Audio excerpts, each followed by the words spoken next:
שלום לכולם ותודה רבה שהצטרפתם לעוד תוכנית של מבשלים עם סיגל. היום אנחנו נלמד להכין עוגת שוקולד פשוטה בעזרת המג'מיקס 500 שלנו. מג'מיקס מאוד מיוחד, גם לי יש אחד כזה בדיוק בצבע הזה בבית. יש לו את האפשרויות של להב פלדה מאוד מיוחדת, היא נשלפת כפי שאתם רואים, אז אפשר לבשל גם בלעדיה. אפשר להכין פה באמת הכל, יש לו אפשרות של און, אוף ופולסים, שזה לא לכל מג'מיקס יש.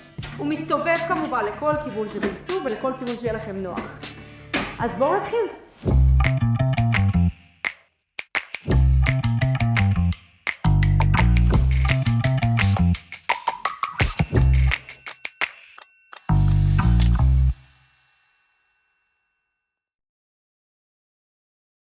השלב הראשון להכניס 200 גרם של חמאה רכה בטמפרטורת החדר ישר למג'מיקס שלנו.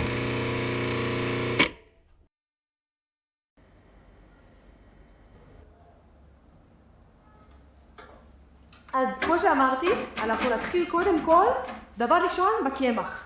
200 גרם קמח לבן.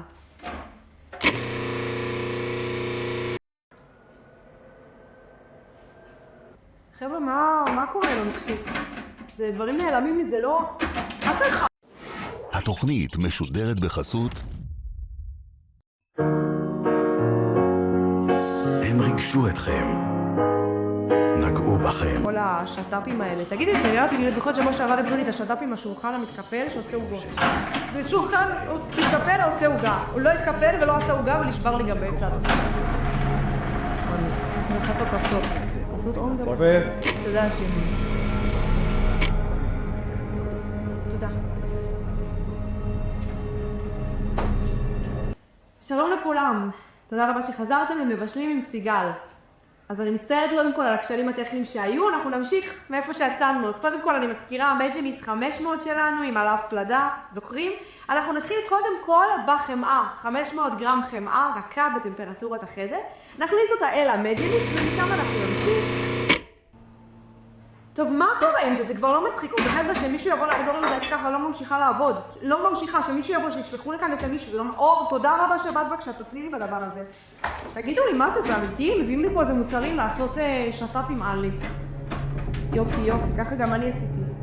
זה לא מקדם אותי. שלחו מישהו מקצועי שיטפל בזה, כי אני לבד לא יכולה.